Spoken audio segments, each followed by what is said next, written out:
Well, everyone, it is officially that time of year where I start to plan my summer garden. So come along with me as I get ready for 2025 summer garden.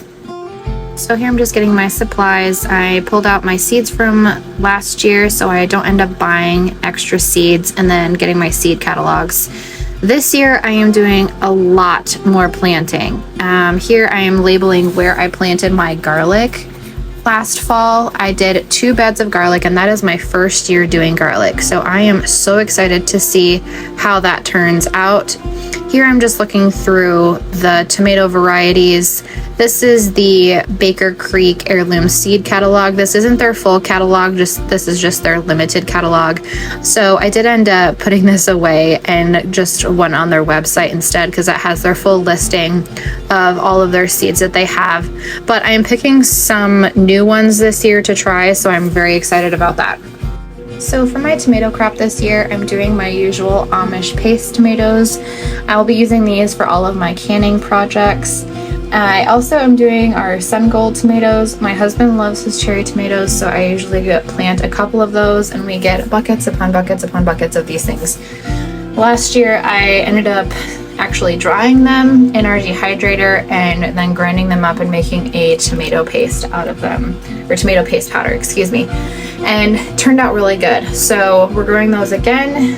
New thing I'm adding to the tomato crop this year is what we are going to use for our cutting tomatoes. So this is going to be a Cherokee purple tomato. It is an absolutely gorgeous shade of purple, and it is an heirloom seed, so I will be able to seed save it for next year, hopefully. I am having a goal this year of learning how to save all of my seeds from my garden, so hopefully I can start saving money by not having to buy my seeds every year.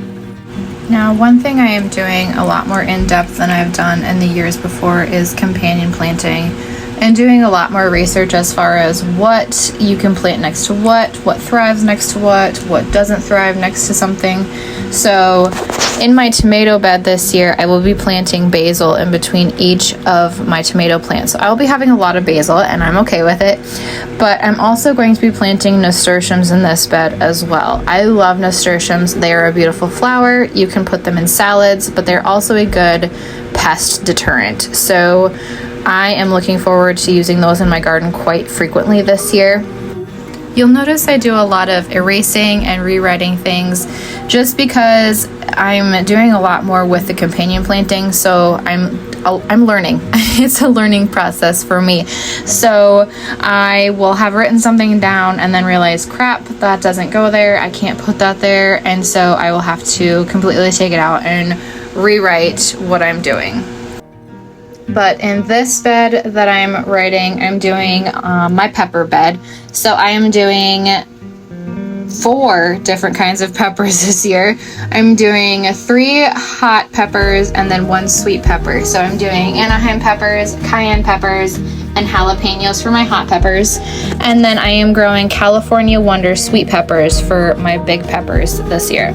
Now, in between each of those, I will be growing oregano. So that is a companion plant to peppers. So I will be growing a lot of oregano this year as well. I am making sure that I thoroughly label each item just so that I know where I'm planting what in the whole layout. So this bed is going to be one of 2 squash beds that I'm doing. This is going to be one of my summer squash beds. So in this bed, I'll be doing golden zucchini and then scallop summer squash, which is also called patty pan squash. I'm also growing zinnias in this garden. I'm trying to intersperse my flowers with my vegetables because some of these are also good pest deterrents, but also promote pollination as they attract butterflies, bees, and all the good pollinators that you want for your garden. This bed I'm also doing some nasturtiums as well. I am really excited about interspersing my flowers, my cut flowers, with my vegetables and herbs this year. I just think it's going to add so much more beauty to the garden and really fill in all of the I don't want to say dead space, but really just blank space that can be used up to grow something. I love zinnias. They're a great cut flower and beautiful, and they're one of my mom's favorite flowers too, so she kind of gave me the love of zinnias growing up.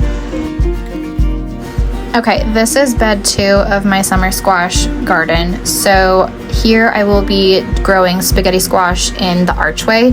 I have archways planned out for each of the long beds to grow something in, so this one will get the spaghetti squash. Now I also will be planting green zucchini in here as well. Not going full out on the green zucchini as I ended up with a bunch of it last year, but I am still planting it. I'm also going to be planting Blue Lake bush beans in here as well, along with zinnias and nasturtiums. So this bed has a lot going on in it. I'm growing 3 different varieties of cucumbers. I'm growing my slicing cucumbers as well as my pickling cucumbers. I'm also trying my hand at cucamelons, as I've seen several of my gardening friends grow those and they rave about them. So I'll be growing those. Now, I'm also going to be growing some of my beans in here as well. So I have my black turtle beans and my rattlesnake pole beans in here. I'm also going to be trying my hand at dark red kidney beans as well. Now, in between each of these rows, I'm going to be growing rosemary, as this will help deter pests. I am also growing dill in this bed as well. I am excited to grow some pole bean varieties this year. I decided to do the black turtle beans and the rattlesnake pole beans and the dark red kidney beans this year. Those 3 are new things to my garden, as I have never grown them before. I do plan on preserving them, and I am wanting to learn how to pressure can these as well, as we do include these in quite a few recipes that we eat in our house. I do get a lot of inspiration and tips from fellow gardening YouTubers and Instagrammers. So the 2 types of beans that I'm growing in this garden bed are varieties that I've seen other gardeners have great success with. So I'm hoping I have the same.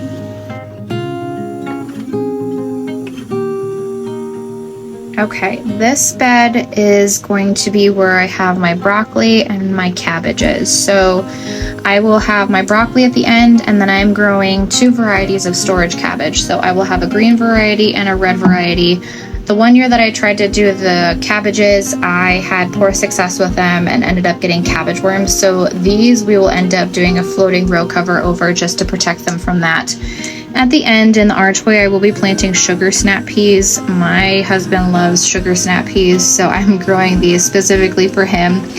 The herbs in this bed are going to be sage and thyme, so I will be interspersing these between each of the plants as well. This bed is going to be my other bed of greens and peas. So in the other half of the archway, I will be doing King Tut purple peas. I have grown this variety before and have had great success with them.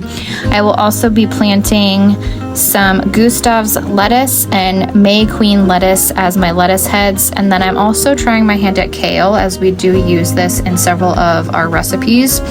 I will be growing parsley in between the plants as well, so I'm very excited to grow a lot of parsley this year. I will also have some cilantro planted in here as well. Okay, this bed is where I'm going to do my first planting of onions. So I tried doing onions a couple of years ago and failed epically at them. So I am going to do my best to try and grow them again this year. So this bed, I'm going to do a planting of onions, and then once my onion crop is done, I will be planting a bed of pumpkins there. I want to have carving pumpkins for the boys and also preserve some pumpkins to use in the fall. So this year I'm trying my hand at succession planting. So in my garlic beds, once I harvest my garlic, I will be planting a bed of carrots in each one. Now, I am in zone 4B, and I am going to try to see if I can overwinter a crop of carrots. Now, I have never tried this before, and it does get very cold here where I live. Currently, we have negative 17 degrees outside, so I don't even know if these will succeed if I overwinter them, but I'm gonna try. In both of these beds, I will be doing calendula along each of the edges. I do love my calendula and will plan on planting a lot of that this year. In in the bed with my onions and pumpkin crops, I will be growing butternut squash in that archway. We love butternut squash, and it's something that I want to have on hand quite frequently. So I will be growing this in my archway.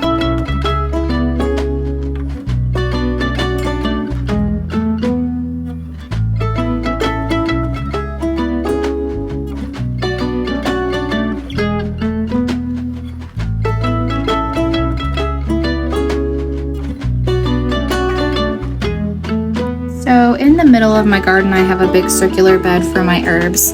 I did grow lavender and chives last year.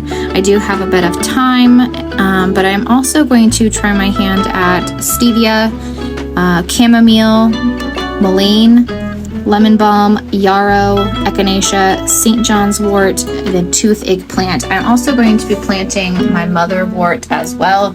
However, I will be doing that in a pot as it is very prolific and loves to spread. I had it spread everywhere last year, so that is going in a pot this year, along with any of my mint plants as well, since they grow rapidly. Here is the finished product. Thank you guys so much for watching. Please be sure to like and subscribe.